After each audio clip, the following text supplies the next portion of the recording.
Hi everyone. So this is another of my video, um, which is a non-entertaining in nature, but something to share my story.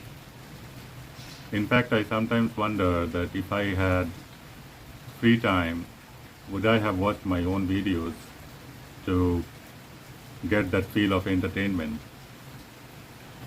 Not really, because what I talk about in these clips, video clips, are about the story of a person who is struggling with health issues, with various other fights of life, which I was least prepared for, which nobody could be prepared. These are certain things which just come and you have to deal with. So now I have to juggle between my heart and my kidneys. I had suffered severe chest pains in the past couple of weeks, but I talking with a lot of people, talking with a lot of doctors. I have found that with a prolonged dialysis, heart conditions do develop. So to understand what's going on in my heart, I did a ECG, I did a echo, I did a chest X-ray, which are the things that anyone would do first. They came out all normal, and I went to this cardiologist, someone who is popular in Calcutta. And the cardiologist said that I might have blocks in my heart, so I would need to do a angiogram. And if needed, maybe a angioplasty. Now I know from the experiences of others, maybe even from my mother, that a coronary angiogram or an angioplasty is a very minor procedure. And it doesn't take even a very long time, or the complications are rather not too high. What I didn't know is that the same thing doesn't apply for people with kidney failure. Because our body is not prepared for the chemicals which are inserted during angiogram, and because the kidneys are not working, how would the body react? Nobody knows.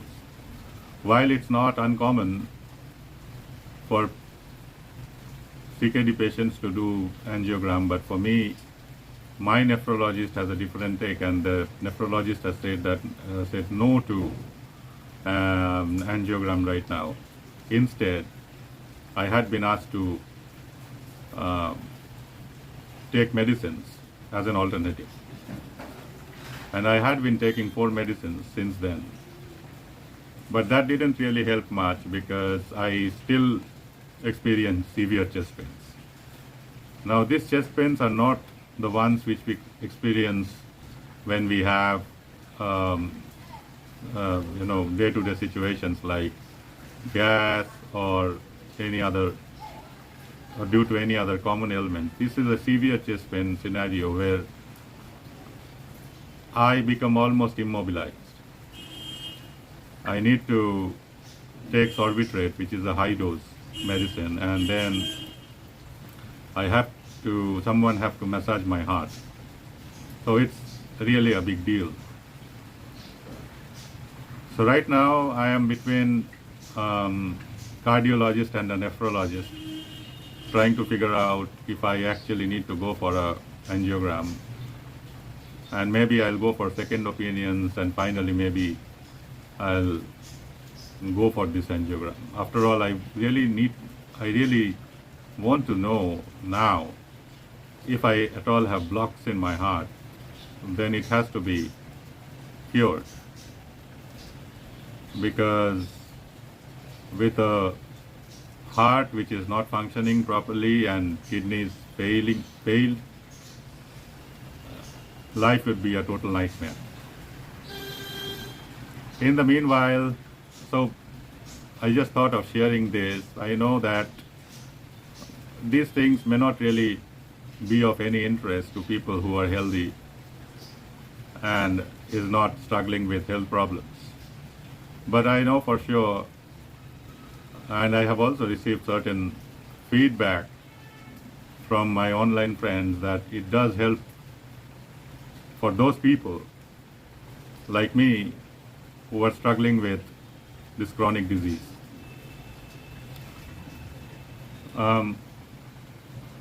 I gave an interview a few weeks back and it has got a good response. People from all over the world has shared their,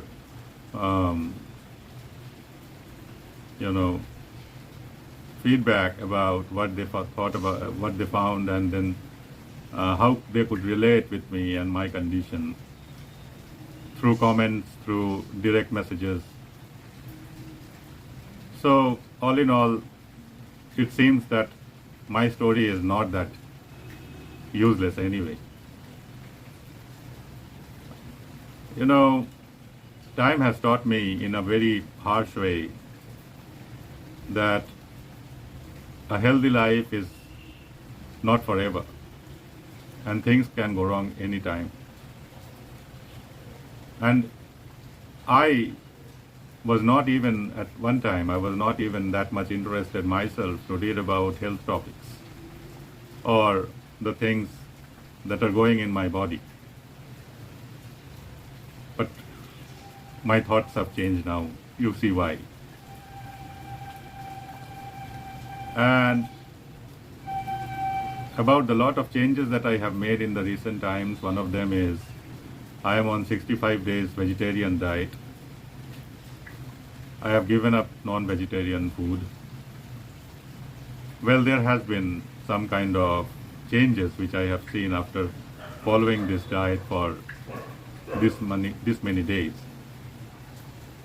One of them would be that my digestion have improved. It has improved because digestion is one of the things that we struggle with once we have this chronic illness. Primary reason being we have a limit on the daily fluid intake, or rather the amount of water that we are allowed to drink. And this is something, it's a well-known thing that to digest food you need adequate amount of water. My allowance is 1 liter per day, and I have to take medicines 3 times, and I generally take 3 meals a day. So 1 liter is generally not enough.